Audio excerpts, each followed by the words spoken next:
¡Jo, jo, jo! Muy buenas, ¿qué pasa, cosmonautas? ¿Tutto bene? ¿Tutto debuti? Espero que sí. Ya llegó la Navidad, las fiestas, los atracones y cual Santa Claus te traigo por aquí de regalo 6 reseñas de mis últimas lecturas. 6 títulos de lo más interesante entre las últimas novedades del panorama editorial. Ya aviso, tienen todas bastante calidad. ¿Quieres enterarte de qué van estas 6 obras? Pues quédate conmigo y no te pierdas el vídeo que viene cargadito de mandanga de la buena. Por cierto, yo soy David García y esto es Cosmic Comics. Bienvenidos a Cosmic Comics. Vaya mesecito intenso de lecturas que me he clavado y me lo quería perder. ¿Qué cantidad de buena calidad traigo por aquí? No sé si es que cada vez soy más selectivo o es que tengo muchísima suerte y todo lo que leo me gusta. Lo que sí tengo claro es que este mes han venido para casa un montón de cosas súper interesantes. Y ojo que tengo preparado para el mes que viene 2 pepinazos como Upgrade Soul e In, seleccionados por los miembros del canal, los Cosmic Riders. Cosmic Riders. Pero basta ya de cháchara vacía que a nadie le importa y vamos al grano, al meollo del asunto, a lo importante que son las reseñas. Vamos al lío. Y empezamos fuerte, empezamos calentito con este tercer y último tomo de Sweet Paprika de Emil Gandolfo. Una serie picantona, erótico-festiva, pero que como ya he dicho en entregas anteriores, a mí me ha sorprendido bastante y para bien. Al más puro estilo de la comedia romántica más hollywoodiense, la autora nos propone una historia de enredos amorosos pero con un toque bastante cochinete. Publicado originalmente en Italia por Star Comics, es aquí Monstruos quien lo trae, en este cartone de 112 páginas que sale por 15 pavos. ¿Comedia romántica? Sí, pero con bastante sexo, con un rollo bastante erótico, eso sí, con buen gusto y sin cosificar a nadie. Y esta es una de las razones por las que más me ha sorprendido, y es que tras este rollito picantón, bueno, hay una historia bastante empoderadora. Me acerqué a él por el dibujo de Emil Gandolfo, que no defrauda, pero bueno, me encontré bastante más de lo que esperaba. No pensé que pasaría del primer volumen y mira, ya estamos aquí con el tercero. La premisa es muy sencilla, un mundo similar al nuestro pero poblado por demonios y ángeles. Paprika, la protagonista, es una ejecutiva agresiva en una poderosa editorial. Tras un intento de matrimonio fracasado, lleva una vida vacía y amarga, y muestra un carácter bastante agrio y autoritario. A lo largo de los números descubriremos el porqué de su carácter, un marido que la ninguneaba y un padre que la reprimía. Y entonces llega el amor, o el sexo. Una trama de líos amorosos y malentendidos salpicada por una serie de reflexiones sobre el deseo bastante interesantes. Sobre el papel de la mujer en la sociedad actual, sobre el amor romántico, pero desde una perspectiva fresca y bastante sana. Todo esto aderezado con una serie de escenas subidas de tono, pero descritas y dibujadas con bastante buen gusto. El arte de Emil Gandolfo es una pasada. Preciosista, cartoon, lleno de vida y muy sensual. Con una imaginación desbordante y un trazo muy personal, muy expresivo. Narrativamente hablando funciona bastante bien, pero quizás lo más interesante sea la expresividad de sus personajes. Unos personajes que intentan huir de los arquetipos en los que están basados, con dobleces, aristas y pliegues que los hacen bastante humanos. Es cierto que el final es algo previsible, pero poco importa ya que el camino ha sido divertido. Una historia fresca, muy picantona, con mucho corazón y mucho sentimiento. Se nota que hay mucho cariño por el trabajo realizado y por los personajes. Contamos con un montón de giros y de malentendidos y confesiones de última hora. No podría ser de otra manera. La autora coge todos los tropos de la comedia romántica y la literatura erótica para hablarnos de los temas que le preocupan. La libertad sexual, la mujer, el deseo o el amor romántico. Temas tratados desde una perspectiva interesante, emancipadora y liberadora. Por cierto, que si te está molando el vídeo, nos puedes dar un buen like, te puedes suscribir si todavía no lo habías hecho y ya sabes que si le das a la campanita, activas las notificaciones para poder estar al loro de todo el contenido que sacamos aquí en Cosmic Comics. Dale like, anda, dale like. Si bien Sweet Paprika se podría acercar al indie americano a pesar de ser una obra europea, este segundo tomo de crossover sí que entra perfectamente en esta definición. Menuda locura de cómic. Y la verdad es que no sé muy bien cómo adentrarme en esta reseña sin desvelar los pormenores de esta obra. Decir eso sí que si el primer tomo consiguió sorprenderme, este segundo, mira, me ha provocado un what the fuck como una casa. Publicado originalmente en Estados Unidos por Image Comics, Comics, es Panini quien lo ha traído por aquí, en este cartoné de 176 páginas que sale por 23 euros. Mira, decir que crossover es meta es quedarse corto. Es lo meta dentro de lo meta. Es un cómic que habla del cómic, pero también una realidad que habla de la realidad. ¿Cómo te quedas? Una realidad hecha cómic que habla de un cómic que habla de la realidad. Mira, un lío de narices, pero qué bien lo hemos pasado. La verdad es que cuando me hablaron al principio de este crossover, yo me esperaba una cosa totalmente distinta. Y además, cuando leí el primer tomo, no esperaba que este segundo fuera a ir por donde ha ido. Si hay algo que puede definirlo con precisión, es sorprendente. A Donny Cates se le ha ido definitivamente la pinza. En este crossover nos propone un mundo, el nuestro, en el que los personajes de cómic llegan por una brecha interdimensional hasta Denver, nuestro Denver. Con un aire un tanto de road movie nos propuso unas tramas en el primer volumen que no es que haya abandonado en este segundo, en absoluto, pero las entrelaza con otras nuevas que son las que van a volarnos la cabeza. Metacómic que nos habla del proceso creativo, de los propios autores, de cómo una obra se desprende totalmente de sus creadores para pasar a ser propiedad de los lectores. Y es que por un momento te sientes parte de esta historia. Ya nos encontramos con una serie de guiños en el volumen anterior. Esto no para. Además, el bueno de Donny ha contado con varios amiguetes, entre ellos Chip Zdarsky, Brian Michael Bendis o Robert Kirkman, para pasar un buen rato con ellos, riéndose de sí mismos y ofreciéndonos una serie de reflexiones y confesiones sobre su propia vida y sus procesos creativos muy interesantes. También el bueno de Donny se confiesa ante nosotros. En una especie de ritual onanista se abre el corazón y en carne viva nos cuenta una serie de vivencias que le han llevado a contarnos una historia como esta. Gráficamente, el trabajo tanto de George Shaw al dibujo como el de Dick Caniff al color es una pasada. El juego narrativo con los distintos personajes y sus representaciones mola un montón. No me queda del todo claro si Donny Cates es un genio o un loco o las dos cosas a la vez. En eso estoy totalmente de acuerdo con el elemento H. Deciros eso sí que la portada es totalmente premonitoria de lo que os va a ocurrir al leerlo. Te va a volar la cabeza en cuanto te adentres en sus páginas. Un ejercicio, un experimento que podría haber salido terriblemente mal, pero que ha quedado bien, muy bien. Por eso le vamos a dar nuestro certificado, ojo, de excelencia cósmica. Por esa gran cantidad de guiños y por ese carácter metalingüístico. Por el trabajo limpio a nivel gráfico, tanto estilístico como narrativo. Y sobre todo por ese juego propuesto, esa vuelta de tuerca a una premisa ya de por sí retorcida y esas confesiones íntimas que le dan forma a toda la historia. Donny Cates, ¿mesías del cómic moderno o simplemente un enfant terrible, egocéntrico y ególatra? Tendrás que descubrirlo por ti mismo. Ya sabéis que yo soy bastante entusiasta, pero este cómic, mira, me ha hecho un mindfuck de manual. Me ha gustado mucho. Creo que es una de mis mejores lecturas del año. ¿Un imprescindible o una tomadura de pelo?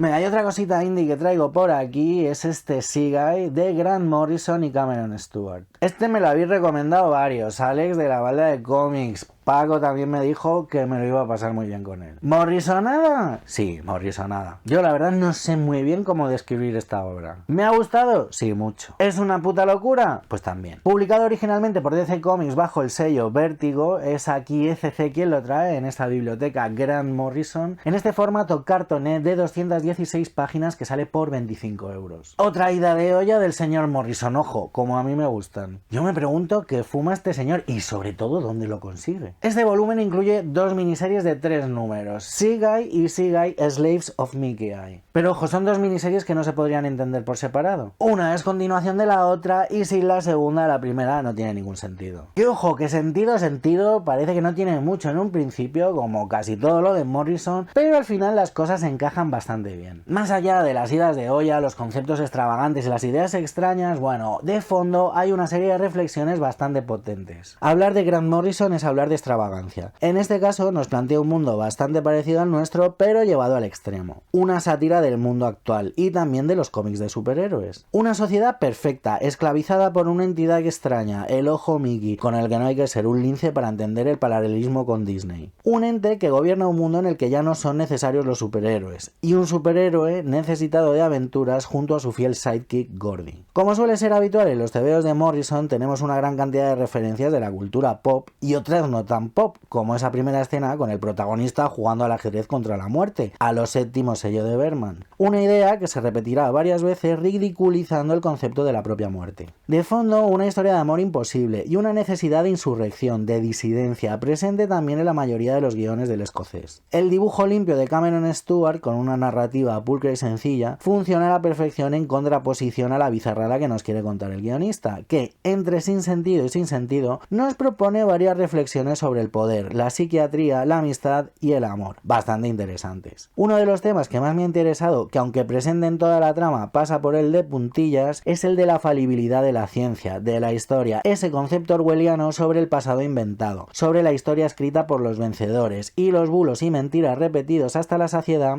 que calan en la mente humana transformándose en realidad. Ah, la realidad, ese concepto tan maleable y tan fascinante del que tanto le gusta hablar a Grant Morrison. Con todo lo dicho, parece que estuviéramos ante una obra difusa, sesuda y poco entretenida. Bueno, nada más lejos de la realidad. Si algo sabe hacer Grant Morrison, entre otras cosas, es crear obras súper entretenidas. Obras en las que pasas las páginas con verdadero hambre por saber qué es lo que está pasando y qué es lo que va a pasar. Sentido del humor, sarcasmo, ironía y sátira. Quizás una obra menor en comparación con El asco o Los invisibles, pero bueno, a mí me ha gustado mucho. Que vivan Grant Morrison y sus fumadas. Venga, y nos movimos un poquito de terreno y lo hacemos hacia la vieja Europa con este Los que quedan de Busquets y Soule. Tenía muchísimas ganas de leer una cosita así. Y la verdad es que este ha sido uno de esos típicos cómics que te ponen en la mano, que te dicen, te lo tienes que leer, llévatelo. Pues bien, así ha sido. Con una premisa interesante y muy bien desarrollada y un apartado gráfico descomunal. No se puede pedir mucho más. Publicado originalmente en Francia por Delcourt, es aquí ponen Monk que lo ha traído en este formato álbum de 128 páginas que sale por 26 euros. Todos hemos escuchado historias como la de Peter Pan. Un niño o unos niños que viajan a un mundo mágico a correr una serie de aventuras. Pero ¿y qué pasa con sus familias, con los que quedan? Pues esa es la original premisa de esta obra. Ahondar dentro del mundo real en todo lo que le ocurre a una familia cuando su hijo se marcha de viaje a uno de estos reinos mágicos. La premisa ya de por sí es bastante ingeniosa, pero es que además es una historia que está muy bien desarrollada a nivel de guión. Imagina que tienes una hija o un hijo. Imagina que una noche desaparece. Imagina que vuelve a aparecer tras varios meses y te dice que ha estado luchando en un reino mágico, lleno de dragones y criaturas fantásticas. A partir de aquí, los autores construyen una historia que separa en todos esos detalles realistas que quedarían sueltos a este lado del espejo, en el mundo real. Investigaciones policiales, periodistas malintencionados, vecinos cotillas y malpensados, y toda una serie de desconfianzas ante unos padres así. Imagina además que tienes la certeza de que tu peque realmente ha estado viajando por un reino mágico, combatiendo a monstruos, vampiros o piratas espaciales. ¿Qué harías tú? En Los que quedan tenemos una historia muy bien construida a nivel de guión, que separa en todos esos pormenores de las familias de este tipo de niños y que además va cimentando una trama que te lleva por las vidas de los protagonistas. Intimista, sensible, certera y llena de detalles. Con un aire de melancolía que se imprime a toda la obra gracias también al trabajo de Alex Soule. Con un dibujo que podría parecer algo frío en su trazo en un primer momento, pero que juega perfectamente con el color y las atmósferas. Con una narrativa pulcra, precisa, prístina, muy de la escuela franco-belga y un dominio de las luces muy expresivo. Ese aire melancólico impregna toda la obra. Una obra que nos conduce perfectamente por aquellos estados de ánimo que nos quieren proponer. Con un buen estudio de las acciones y reacciones de los personajes ante el conflicto que se nos plantea. Una premisa original a la que los autores han sabido sacarle bastante provecho. Con una gran cantidad de situaciones y un sentido del ritmo y del paso del tiempo muy bien estudiado. A nivel de arte es una maravilla. Como también destaca la capacidad para transmitirnos ciertos estados de ánimo de los protagonistas. Una historia tierna, dulce y dura al mismo tiempo. Yo de verdad os la recomiendo. Así que venga que sí, que le vamos a dar nuestro certificado de excelencia cósmica. Por la originalidad de la premisa. Por el tratamiento y el desarrollo de las situaciones planteadas. Por el tremendo trabajo de dibujo y color y por ese aire de melancolía que impregna toda la obra. Venga, seguimos en el panorama europeo con este Holgorio de Brech Evans. Mira, qué locurón, qué pedazo de viaje, qué estendalazo más gordo. Aún estoy un poco mareado. Lectura compleja pero vistosa en un cómic que promete trascender al cómic. Una obra apasionante, llena de alegría, de luces y de excesos. Un recorrido en 3 tramas paralelas por la noche más desenfrenada de la ciudad. Publicado originalmente por Actes Sud, es aquí Astiberri que lo ha traído, en este cartoné de 336 páginas que sale por 30 pavos. Lo primero que me gustaría destacar, la edición de Astiberri. Impecable, como siempre, con un precio además ajustadísimo. Buen papel, buena encuadernación y un excelente diseño. En cuanto al contenido en sí, deciros que Holgorio es toda una experiencia vital. Una noche loca de desenfreno, alcohol y excesos. Una noche interminable en la que confluyen 3 historias que apenas se mezclan de forma tangencial. Holgorio es la típica noche en la que quieres ir de tranquis con apenas 5 pavos en el bolsillo y terminas a las 10 de la mañana en casa y a 4 patas. Pero es mucho más que eso. Además de toda una experiencia estética, las 3 historias que conforman este cómic están perfectamente desarrolladas y con un esquema de guión armado de forma cartesiana que contrasta con el caos gráfico y las luces deslumbrantes de su dibujo. A partir de estas 3 historias, el autor aprovecha para hablarnos de una serie de temas como la salud mental, los sueños, la marginalidad, la delincuencia, la amistad, los cuidados y sobre todo la noche, la eterna noche. Porque todo sucede en una noche de fiesta interminable, llena de garitos, de viajes en taxi, de historias dentro de historias, y además con unos personajes profundos, con unas motivaciones poliédricas, con unas personalidades bien armadas, bien estudiadas y muy bien desarrolladas. Gráficamente es una locura, deslumbrante, sobrecogedor, narrativamente complejo, experimental, pero bien resuelto y sin grietas. Brech Evans alcanza las cotas más altas del gusto estético con su bombardeo de colores. Luces que nos asaltan las pupilas y que las impregnan de olor a ceniza y a limón, a neón, a asfalto y a ozono de cuarto de baño. Un viaje lleno de alegría, de locura, de fiesta, con unas conclusiones que te asolan como una resaca de las buenas. Quizás no sea un cómic para recomendarle a todo el mundo, vaya eso por delante. Es complejo, podría hacerse pesado, con tanto detalle, tanto texto, tanto color deslumbrante. Gráficamente es como un foco en la cara, pero tanto a nivel de historia como de dibujo y color es una maldita maravilla. Por eso no tengo más remedio que darle mi certificado de excelencia cósmica. Por lo bien tratada que está la historia, con esa estructura de guión tan afilada, por ese tratamiento de los personajes tan profundo y esos temas de los que nos habla, y por el trabajazo gráfico de composición, diseño, color y narrativa. ¡Qué maravilla! Esto se viene directo a lo mejor del año, pero de cabeza. Ahora, no es fácil de digerir, ya os aviso. Venga, ya para terminar, otro europeo, en este caso italiano, este Dulce de leche de Miguel Vila. Muy underground, muy duro, la verdad. Un retrato de realidad que nos habla sobre todo sobre el deseo y las relaciones de pareja. Con mucha crítica social y bastante contenido pornográfico, estáis avisados. Un retrato al mismo tiempo fiel y exagerado de unos personajes bastante miserables, la verdad. ¿Me ha gustado? Sí. ¿Es desagradable? Mucho. Publicado originalmente en Italia por Canícola, es aquí, como no podría ser de otra manera, la cúpula quien lo trae, en esta rústica con solapas de 180 páginas que sale por 23,90 €. Una historia muy cruda, muy dura y muy realista. Unos personajes que, aunque es verdad que están basados en ciertos arquetipos, tienen vida propia y están muy bien desarrollados. Una trama bien escrita, con una estructura firme y sólida. Y un trabajo de dibujo muy en la onda underground.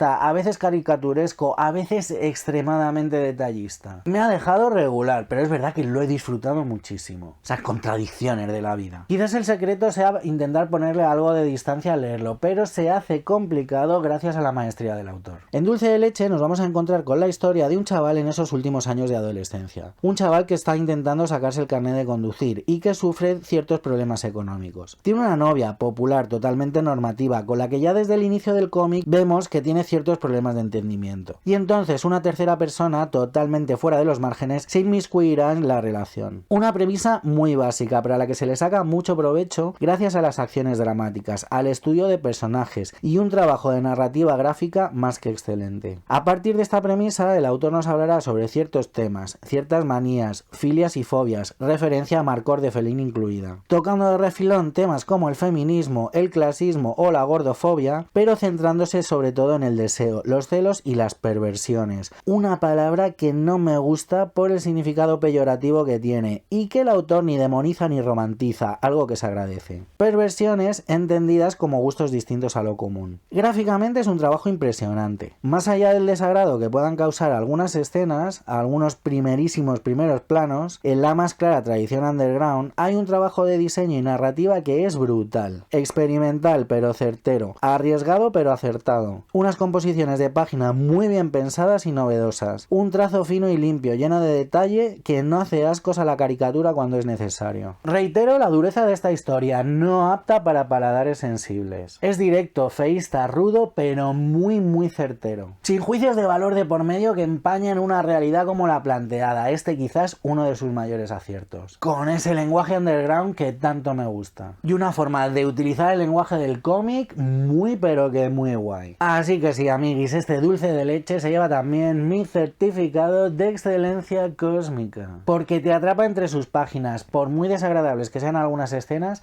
y por muy miserables que sean los protagonistas. Porque tiene un trabajo de diseño y narrativa gráfica que es de otro planeta. Un uso de las herramientas del lenguaje del cómic brutal. Y sobre todo por la capacidad para contarnos una historia tan dura como esta sin emitir ningún tipo de juicio de valor al respecto. Dulce de leche desde luego no es una obra para todo el mundo, no le va a gustar a todo el mundo, pero bueno, si más o menos te interesa lo que te he comentado, no te la pierdas porque esto es canela en rama. Y bueno, como os decía en la intro, habéis podido ver que ha sido un mes cargadito de buenas lecturas. Y como siempre, bastante distintas entre ellas. Es cierto que entre unas cosas y otras, oye, ha entrado este mes un montón de europeo, que yo sé que lo echabais en falta. Y oye, que además os agradezco que estéis por aquí en estos últimos coletazos ya del año. Que felices fiestas, feliz Hanukkah, feliz Saturnalia y toda la vaina. Y ojo, que el sábado que viene, Nochevieja, tendréis por aquí un especial con lo mejor del año. No os lo perdáis. Y nada, que por hoy ya me despido, cosmonautas. Así que, como siempre, ya sabéis, leed muchos cómics e intentad ser felices. Al más puro estilo comedia hollywoodiense, con un toque bastante erótico y de malentendido para contarnos lo que los... Donny Gates. Donny. No vayas a la luz, Donny. Donny Gates. Mira, tanto a nivel de Grant Morrison y Cameron Stewart. Oye, ya que te veo que te quedas por aquí a ver si hay escena post créditos, taca, dale un vistacillo a este vídeo que a lo mejor te interesa. Un abrazo.